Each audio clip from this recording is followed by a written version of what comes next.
Imagine a village where the sun kisses the red earth, birds sing their morning songs, and every whisper of wind carries a story. This is the world of Nafula, a young woman who has never seen the colors of the world, yet feels them in her bones. And today, her life is about to change in ways she could never imagine. The sun had barely risen over the hills of Kitui County. The air smelled of wild sage and morning dew, mixed with the faint aroma of maize roasting over charcoal fires. From her little wooden house on the edge of a rocky hill, Nafula could hear the village waking up. The chatter of weaver birds, the distant crowing of roosters, the low bleating of goats. Though she had never seen colors, she could feel the world all around her. The warmth of sunlight on her arms, the rough texture of the rocks beneath her feet, even the whispers of the wind. Nafula's day always began the same way. She would sit on her woven mat in the center of her home, adjust the microphone in front of her, and close her eyes. Then, with a steady and melodic voice, she told her stories. "Today," she said softly, "we walk in the shadow of giants, not those who rule with iron, but those who shape us with courage." This is the story of Aki, who loved the rain when it fell too hard, and the sun when it hid behind the clouds. Her storytelling wasn't just entertainment. In a village where radios were rare and books even rarer, her voice brought life, courage, and magic. People listened while working in the fields, fetching water, or cooking over smoky fires. Even far away in cities, listeners discovered her stories online. And yet, on this morning, Nafula had no idea that her voice was about to reach someone halfway across the world. In Paris, rain tapped against a small studio apartment window. Jean-Pierre Moreau sat at his cluttered desk, staring at a flickering laptop screen. A filmmaker once full of dreams, he now felt hollow. Films left unfinished, cameras packed away, life slipping by. But then a friend sent him a link to Nafula's audio stories. He clicked play and was instantly captivated. Not by production, not by polish, but by the warmth in her voice, the way it carried the world inside it. By the time the story ended, he knew he had to meet her. He booked a flight to Nairobi that very afternoon. Meanwhile, Nafula went about her morning, gathering water from the well. Her younger sister Wanjiku carried a basket of maize, teasing her as usual. "Nafula, you should have been at the market yesterday. People are asking when the next story will be recorded." Nafula smiled. Stories cannot be rushed. They must breathe before they speak. Later that afternoon, as she returned home, she noticed a stranger leaning under an acacia tree.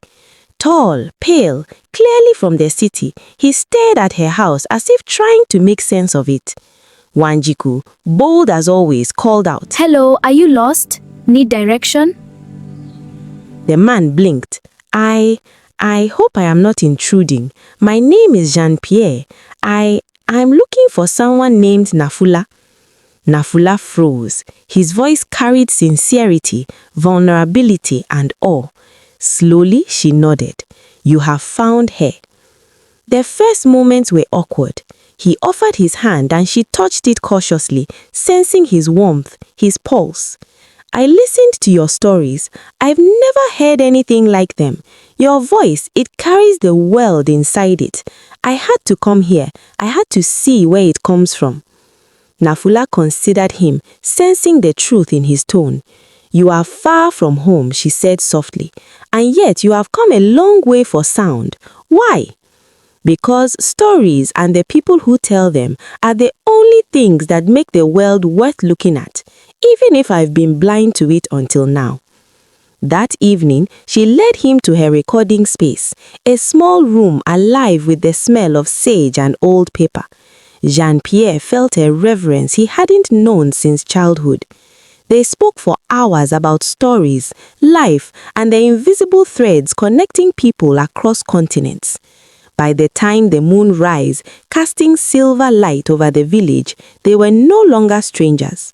Two souls carrying scars connected by the music of shared understanding. The next morning, the village awoke under a sky streaked with apricots and lavender, a gentle promise of warmth. Nafula rose before dawn, moving confidently through her familiar home.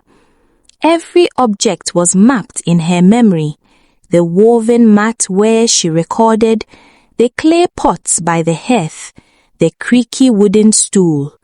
Blindness had never been a limitation. It had become her compass. Yet this morning there was someone new. Jean-Pierre stared in the corner, tangled in the sounds of a rural morning, the distant crowing of roosters, rustling leaves, children calling, and women preparing breakfast. Spending the night in her home was unusual but necessary, and now Nafula felt curiosity and caution mingling together. "Good morning," she said, softly, guiding him gently to his feet. Her hand brushed his shoulder, a silent reassurance. "Good morning, Nafula," he replied quietly, reverent. "I didn't sleep well, but it was worth it." There was something about him, a humility, a sincerity, a quiet vulnerability that made her cautious heart flutter. She led him outside, past clay pots and flowering bushes, into the village where life was already stirring. The market was alive with chatter, the sharp calls of vendors, the rich scent of roasting maize and fresh herbs. Jean-Pierre moved slowly, letting sound guide him. Villagers turned to look, curiosity mixing with caution. Outsiders were rare in Kitui, foreigners rarer still. "Jean-Pierre," Nafula said, her voice calm, "this is our life. It is simple but not easy. People are honest but careful. You must be patient if you wish to understand it." "I want to understand," he said. "I want to see it, truly see it through your eyes if you'll let me." The first test came when they reached Nafula's family homestead. Wanjiku greeted them warmly, but her father, Omondi, a stern man with deep lines etched into his face, studied Jean-Pierre closely. His presence demanded respect. Jean-Pierre bowed his head slightly. "You have come a long way, but why? Stories do not usually call foreigners across continents." Jean-Pierre chose his words carefully. "Sir, I came because I heard a voice that moved me. I came to understand, to learn, and to honor the truth it carries. I am not here to take anything, only to see what cannot be seen on a screen or in a city street." Omondi studied him, then nodded. "Then you will be tested, not by me, but by life here. If your heart is true, it will survive. If not, it will be lost." Nafula's heart thudded. Her father's words reminded her, trust must be earned. Jean-Pierre spent the day learning the rhythm of village life. He carried water, listened to conversations, absorbed customs, and observed the delicate dance of daily chores. At first awkward, he began to understand the subtleties: a rooster's crow signaling work, the creak of a gate announcing visitors, the cadence of village life itself. At midday, they returned to her recording space. It was simple yet alive with purpose. Blankets lining the walls to absorb sound, small boxes organizing USB drives, every item intentional. Jean-Pierre sat quietly, absorbing the order, care, and devotion in every detail. "Tell me a story," he said gently. "Let me hear it as you hear it. Let me be guided by your voice. Nafula hesitated. Her stories were intimate, extensions of her soul. Yet there was something in his humility that felt safe. She nodded, closing her eyes. Her voice flowed, rich and textured, carrying love, loss, courage, and resilience.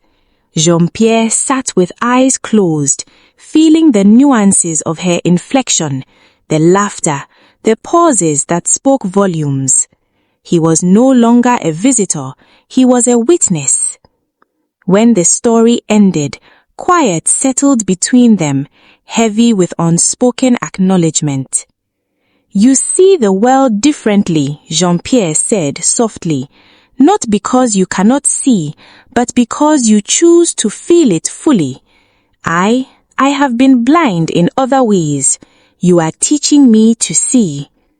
Nafula smiled faintly. We all see differently, some through eyes, some through ears, some through the heart. The question is whether we are willing to notice. Evening fell. Walking along dirt paths, guided by her voice and touch, their conversation meandered, blending laughter, confessions, curiosity, and tentative trust. Yet beneath the warmth, tension simmered. Nafula knew her family scrutinized every move. Jean-Pierre carried the weight of his own secrets, disillusionment, failures, privilege, all invisible yet real. Love, if it bloomed, would navigate these challenges carefully. As they approached her home, Nafula paused. Jean-Pierre, she said softly, you've taken the first step into a world that is not yours, but the road ahead, it will demand patience, honesty, and courage. Are you ready? Jean-Pierre hesitated, then nodded. I am, he said, knowing the path would test every part of him. For you, for this world, I am ready. Days in Kitui unfolded slowly, with life's rhythms both simple and intricate. Jean-Pierre awoke each morning to the soft clatter of village activity, the laughter of children, the hum of daily chores, the distant crow of a rooster. Slowly, he began to understand the subtle language of the village, the creak of a gate, the rhythm of footsteps, even the whisper of wind through the acacia trees. Every sound was a thread in the tapestry of life.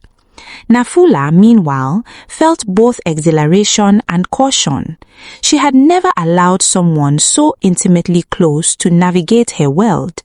Every gesture, every question, every shared silence was a delicate negotiation between curiosity and careful trust. Her family watched closely. Wanjiku had softened, enjoying shared laughter and playful teasing. But Omondi, her father, remained a steady figure, his silence often heavier than words.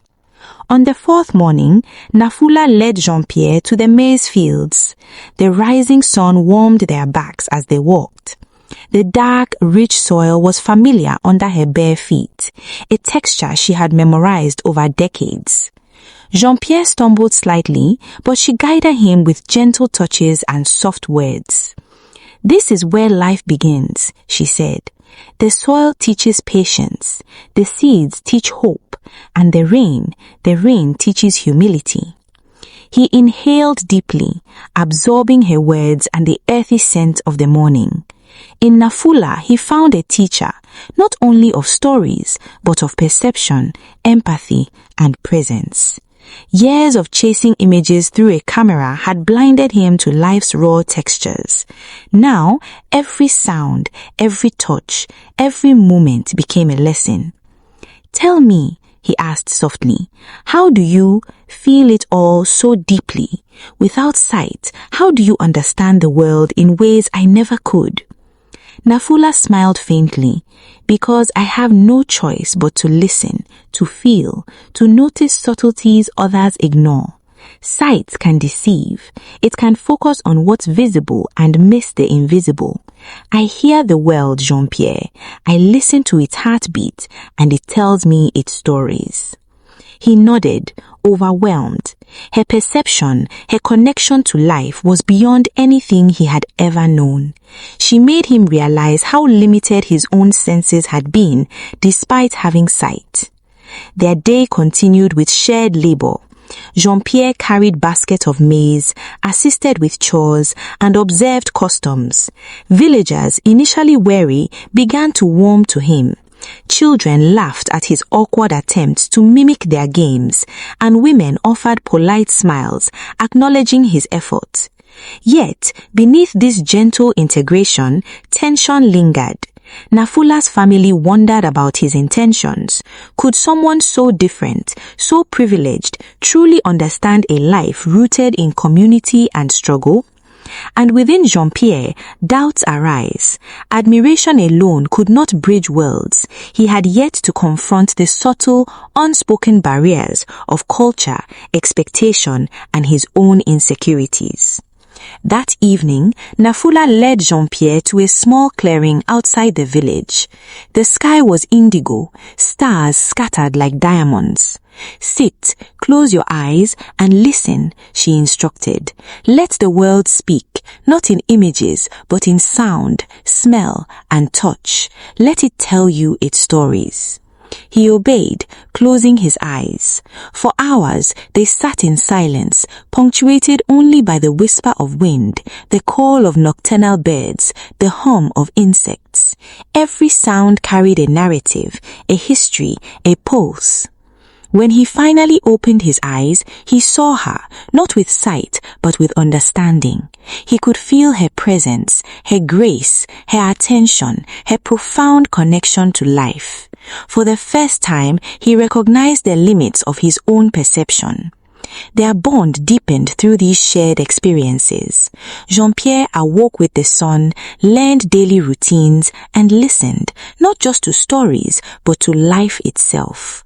Small gestures, touches, pauses, thoughtful questions gained immense weight.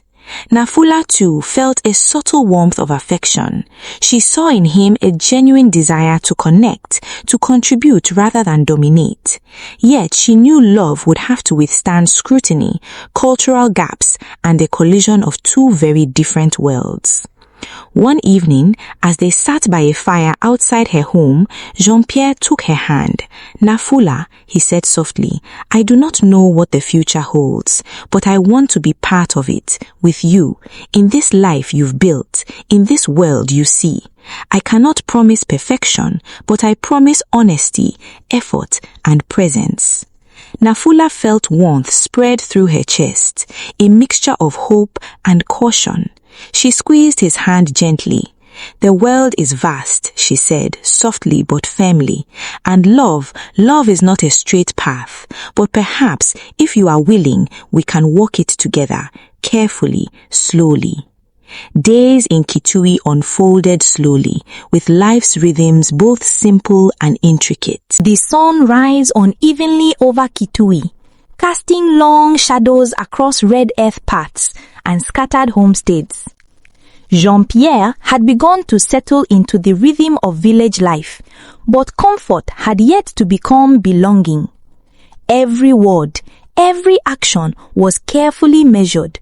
One wrong move could undo the fragile trust he had worked so hard to build. Nafula moved with her usual grace, acutely aware of the stakes.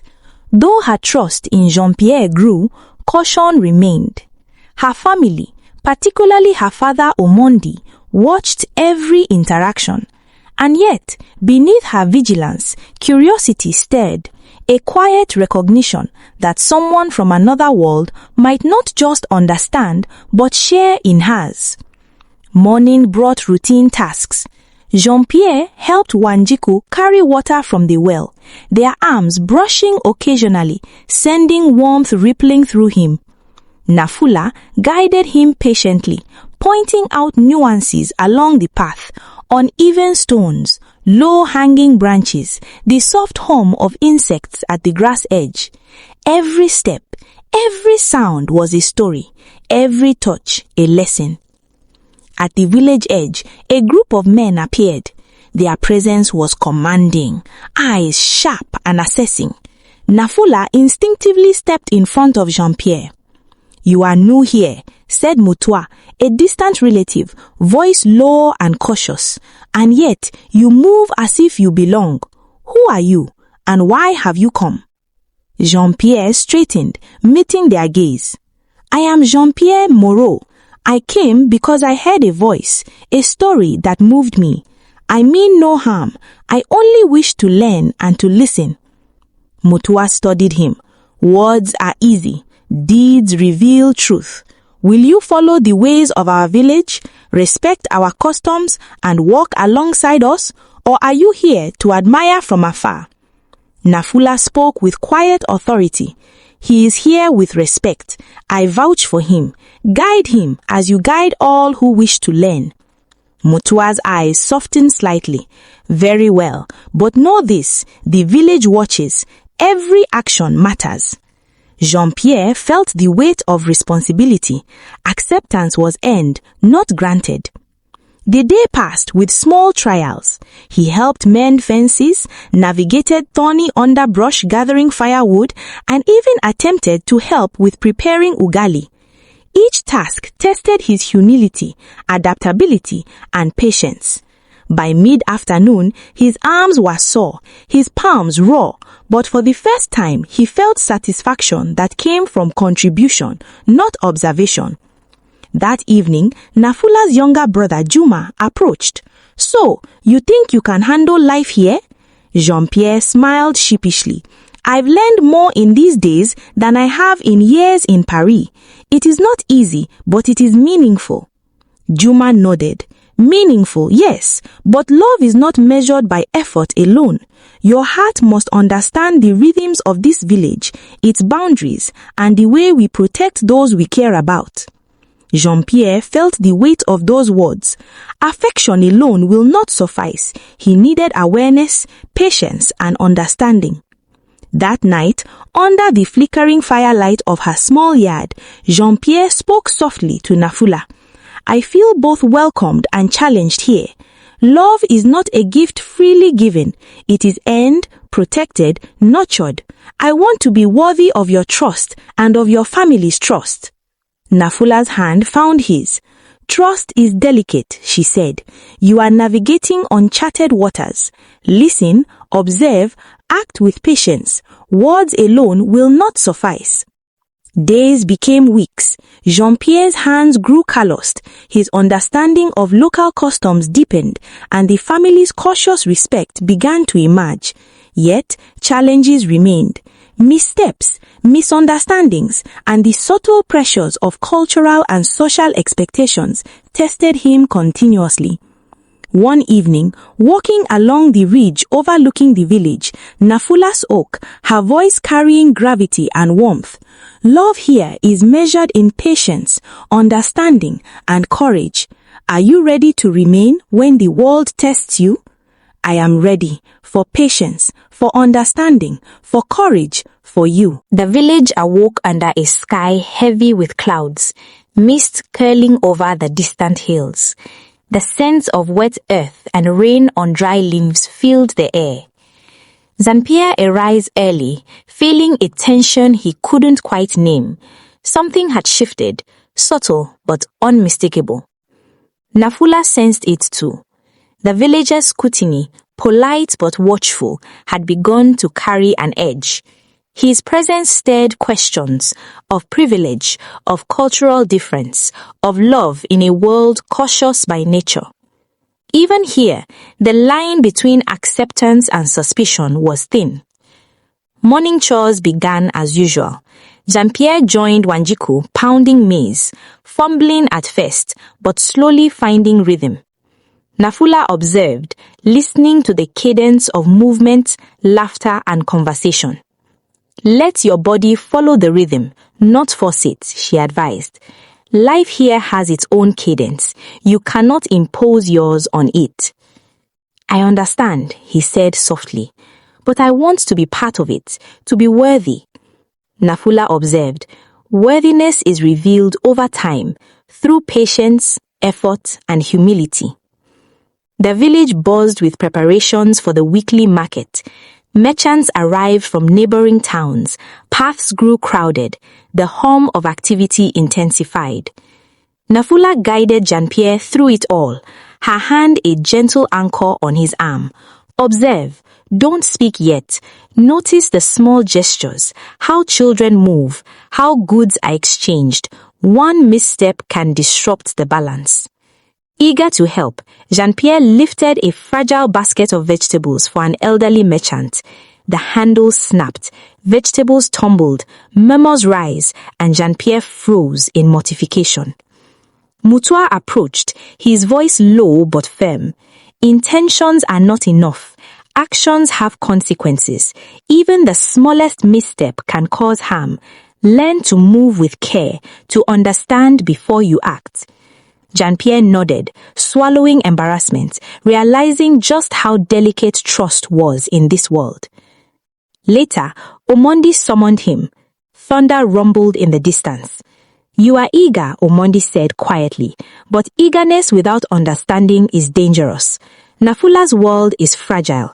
You must act with care, anticipate consequences, and uphold patience, integrity, and respect. I understand, sir. I will strive to learn and to act with care. For you, for this life, for trust. Nafula squeezed his hand, a silent acknowledgement of progress and caution. Affection was budding, but the path ahead demanded vigilance. Morning arrived with the village washed clean.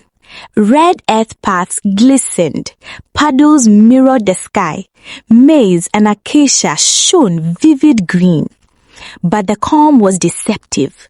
Jean-Pierre felt unease in the bright day, a subtle echo of yesterday's mishaps.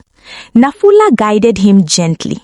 The world does not always move in line with intentions. Even good actions can be misunderstood. Be prepared. Jean-Pierre nodded. The fragility of trust weighed on him. Acceptance was earned, moment by moment, action by action. The villagers returned to their routines. Jean-Pierre repaired fences, his hands raw but steady. Wanjiku teased him, lightening the tension, but the elders' quiet scrutiny never waned. Every glance, every gesture was measured, and Jean-Pierre felt the pressing weight of expectation. Mid-morning brought news, a festival in a neighboring village, a rare chance for cultural exchange, and a perfect test of Jean-Pierre's understanding of customs and behavior. Mutua approached. The festival will reveal your character. Be humble, observe, and act only when certain. One mistake could undo all trust. At the festival, the village came alive. Stores lined dusty paths, fabrics fluttered in the wind, aromas of roasted maize and spiced tea filled the air. Drums beat a steady rhythm. Children danced around bonfires. Jean-Pierre followed Nafula closely, attentive to subtle gestures, a tilt of a head, a hand signal, the way people moved without words. He attempted to help a young boy carry a basket of eggs. Startled, the boy dropped them. Eggs rolled across the path. Gasps arose. Jean-Pierre froze. Nafula arrived swiftly. It was an accident, she said calmly. He acted with intent, not malice. This is a learning moment. Mutua's voice was quiet, measured. Intent is not always enough. Even with good intentions, one mistake can cause harm. Jean-Pierre nodded, absorbing the lesson. Belonging here required awareness, understanding, and patience, not just sincerity. That evening, under a star-lit sky, Jean-Pierre and Nafula sat in a quiet clearing. Today was a test, Nafula said, of your actions and your heart. Do you understand the responsibility of being part of this world? I do, he said, voice earnest. I feel it in every interaction, every glance, every step. I want to be worthy of your trust and the trust of your family and community. Nafula rested her hand on his arm. You have made progress, but remember, trust is fragile, love even more so. Navigate with care, awareness, and humility. Only then can our connection truly grow. That evening, under a star-lit sky, as the village slept, Jean-Pierre reflected. Love and belonging were cultivated, nurtured, and tested. And Nafula, sensing his sincerity, remained hopeful but vigilant.